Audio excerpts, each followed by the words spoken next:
सावधान!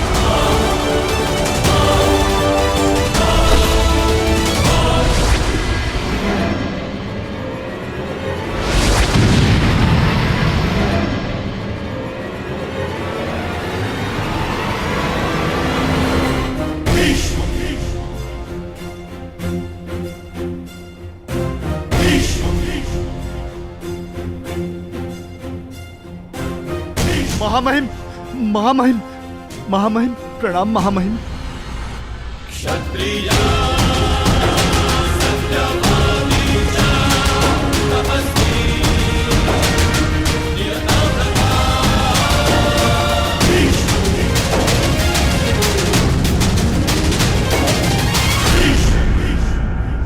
मैंने तुम्हें सावधान किया था कर्ण कि एक राजा और योद्धा में अंतर होता है। सर्वोत्तम राजा वो नहीं जो युद्ध के लिए प्रस्तुत हो जाए, वह है जो प्रजा के हित में निर्णय ले और युद्ध को टाल दे। चुट टालकर अब तक अंग का कौन सा हित साधा गया है महामहिम? जब परीक्षा की घड़ी हो, प्रजा त्राही त्राही कर रही हो, तो हर राजा का योद्धा बनना आवश्यक होता है। किस परीक्षा की घड़ी की बात कर रहे हो तुम कर्ण?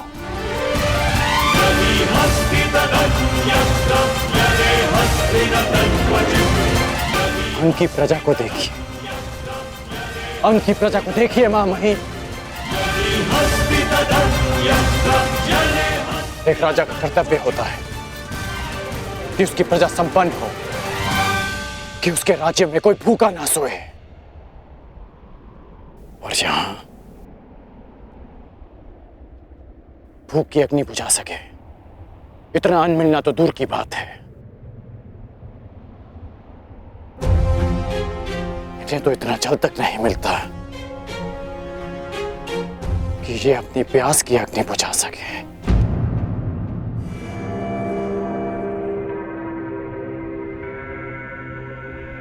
ये एक राजा के लिए परीक्षा की घड़ी नहीं तो क्या है? क्या हस्तिनापुर इतना दूर है कि वहां तक इनकी पीड़ा नहीं पहुंचती?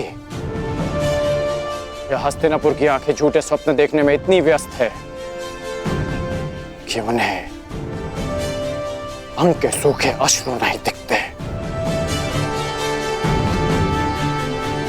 क्या कहीं ऐसा तो नहीं महामहिम कि हस्तिनापुर के गुप्तचरों ने आपको अंधकार में रखा वर्षों तक, या कहें दशकों तक? कदाचित हस्तिनापुर साम्राज्य में अंग ही ऐसा क्षेत्र होगा।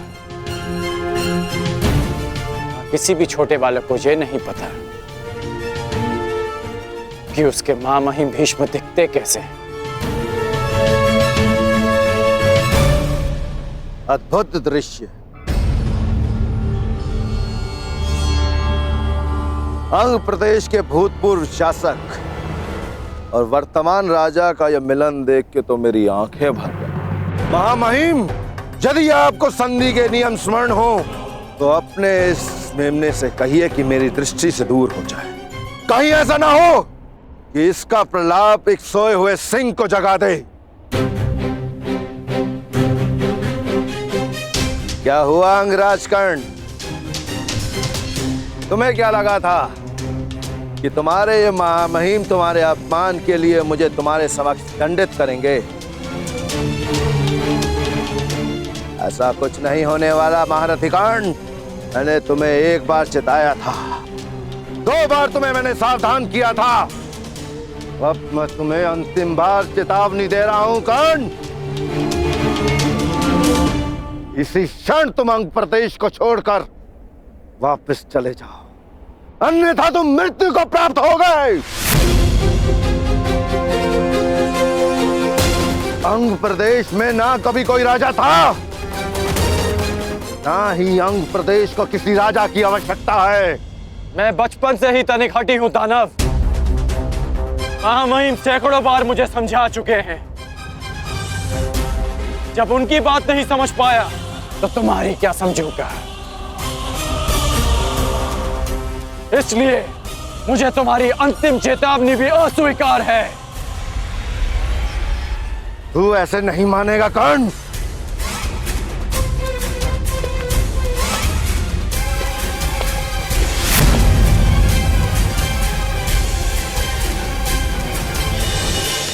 कर्ण, सावधान।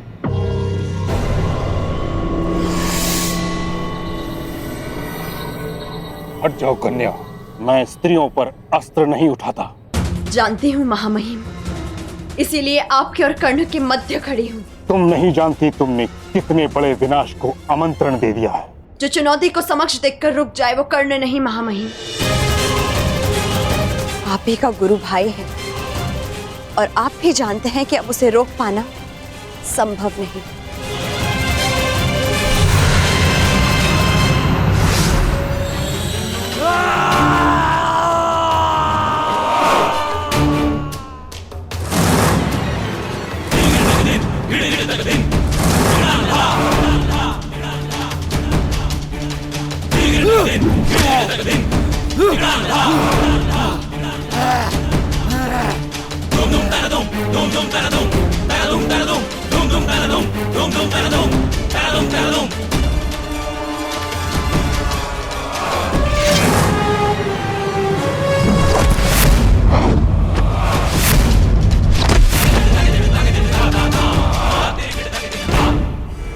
ये है अंग के राजा के अपमान के उत्तर में।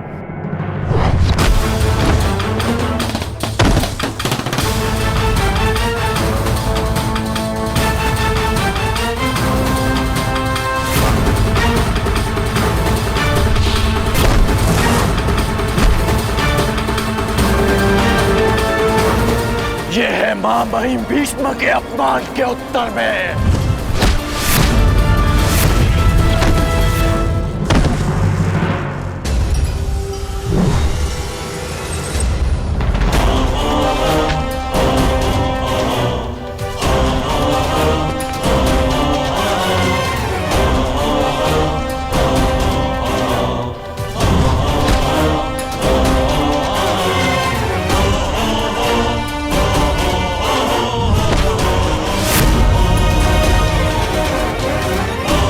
और ये अंग भूमि के अपमान के उत्तर में।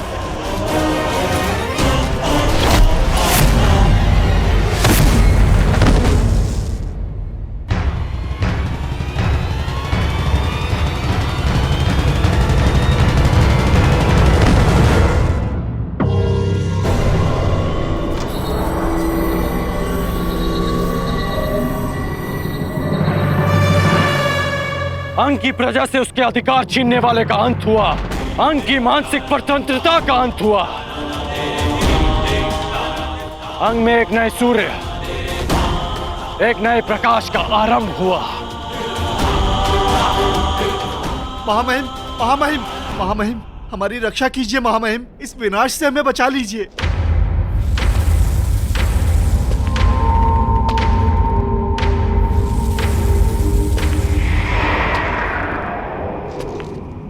देख रहे हो कर्ण,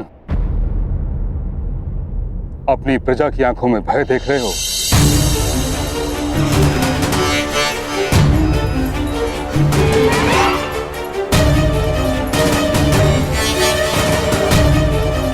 तुमने अंग को जल का अधिकार नहीं दिलाया, उनसे जीवन का अधिकार छीन लिया है। तुमने किसी नए प्रकाश का प्रारंभ नहीं किया, बल्कि एक महायुद्ध का प्रारंभ किया है जो अंधकार बनकर उनके जीवन पर छा जाएगा। तुमने इस दानव को नहीं मारा, तुमने एक महादानव को जगा दिया है।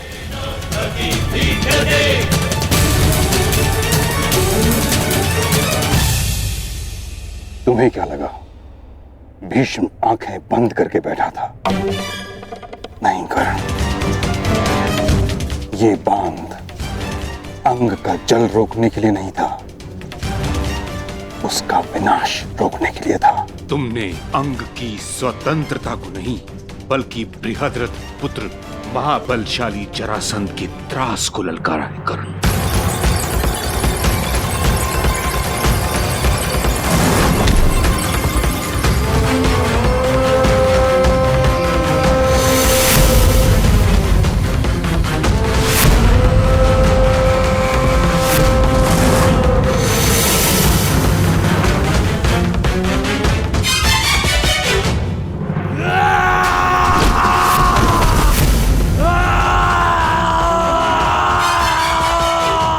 ये जरासंध, जिसके बल के समक्ष वासुदेव कृष्ण को भी रण छोड़कर जाना पड़ा था।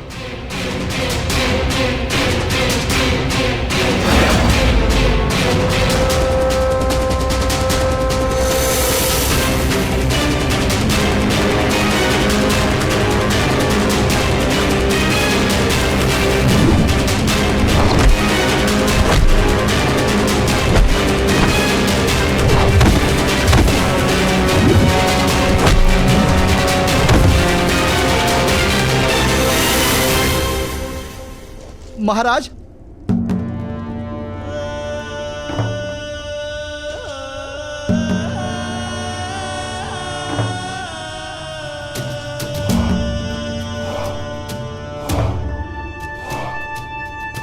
कौन था वो योद्धा? दिखने में कैसा है वो अंगराज? महाराज, उसकी भुजाओं में पर्वतों जैसा बल था। उसके मस्तक पर सैकड़ों सूर्यों का तेज था और उसकी गति तो ऐसे जैसे पवन की गति को भी पराजित कर दे। महाराज, महावीर, महावीर, उसने तो दानव को प्रहार करने का एक भी अवसर नहीं दिया। दानव की मृत्यु के पश्चात तुम लोगों ने क्या किया?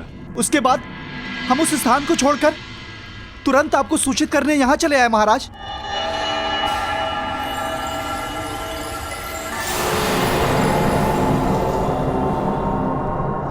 अद्भुत।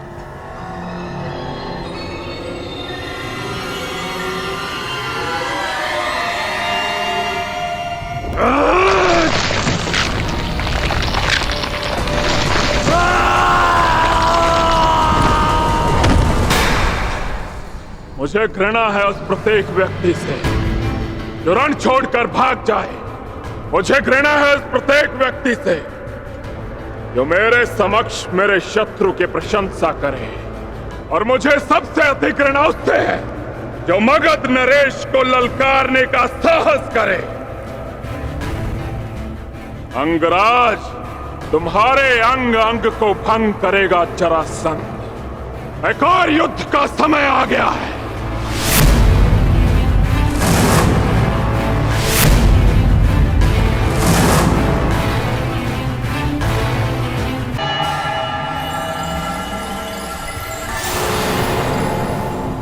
समय आ गया है शिष्यों। देखना यह है कि कौन होगा वो जो मेरी शिक्षा पर खरा उतरेगा।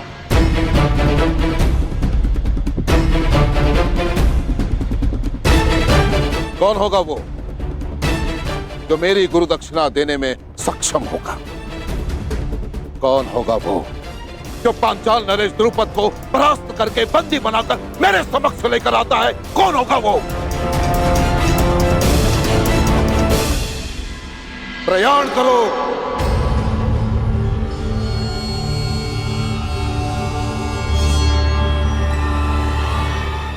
रुको!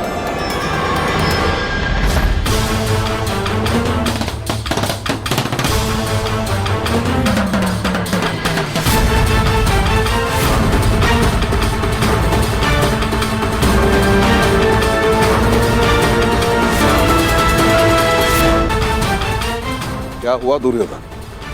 गुरुदेव, यदि पांडव और कौरव दोनों साथ साथ गए तो इसका निर्णय कैसे होगा कि सर्वश्रेष्ठ कौन है? निर्णय कैसे होगा कि युवराज कौन बनेगा? इसीलिए ये मेरा निवेदन है कि पहले हम कौरवों को पांचाल नरेश पर आक्रमण का अवसर दिया जाए। पहला अवसर तुम्हें क्यों मिलेगा दुर्योधन?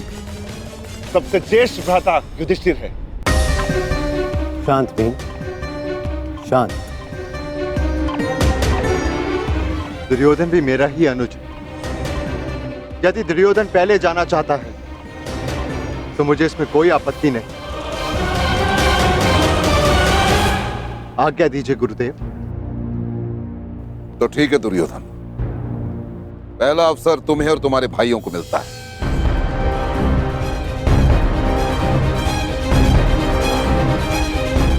प्रयाण करो। चलो।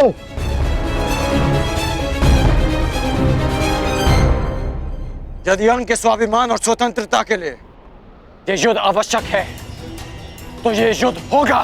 जब अंगवासी ही शेष नहीं बचेंगे तो उनकी स्वतंत्रता और स्वाभिमान का कोई मूल्य नहीं रह जाएगा कर्ण। तुम हस्तिनापुर के अंग हो। तुम्हारी मूर्खता हस्तिनापुर को एक अवंचित युद्ध की अग्नि में झुलस देगी।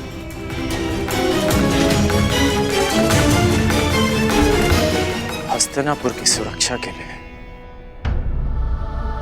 अंग का बलिदान किया गया। ये अनीति क्यों? यही नीति है कर्ण।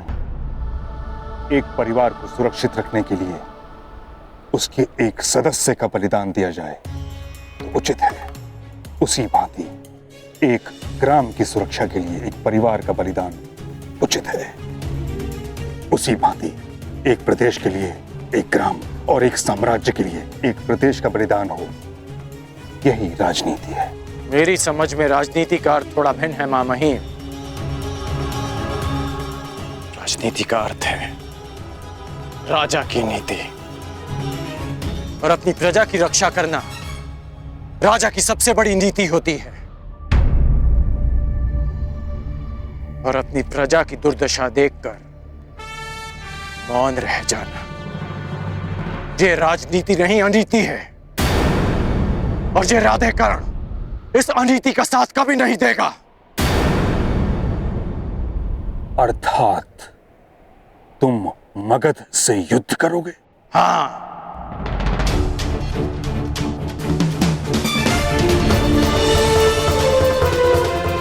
पराजित हो जाओगे कर्ण। नहीं, ये कर्ण विजयी होगा या वीर गति को प्राप्त होगा। पराजय होना तो मेरे विकल्प में ही नहीं।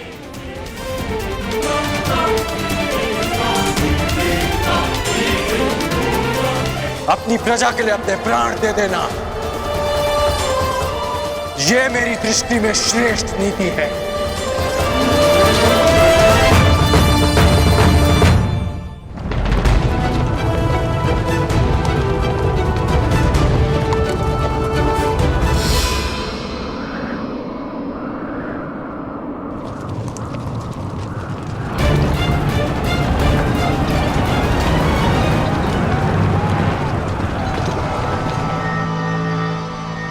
स्वागत है कुरु राजकुमार।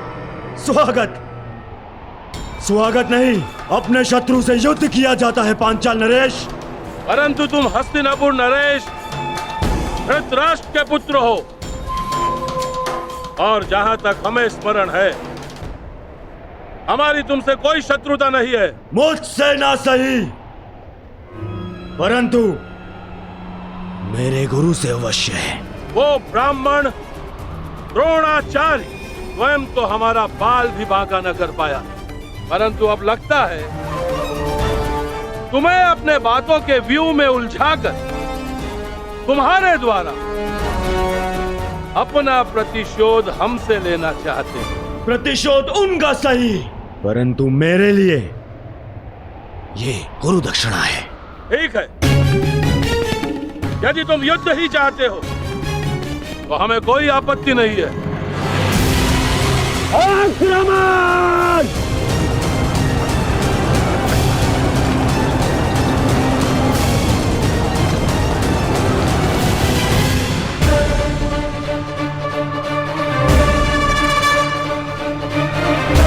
जरासंध ने आक्रमण कर दिया है।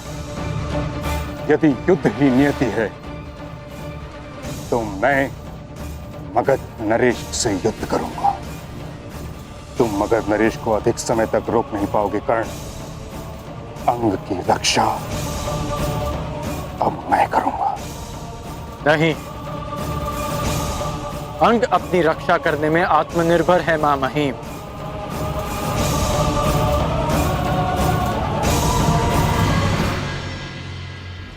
अंगवासी ये युद्ध स्वयं लड़ेंगे।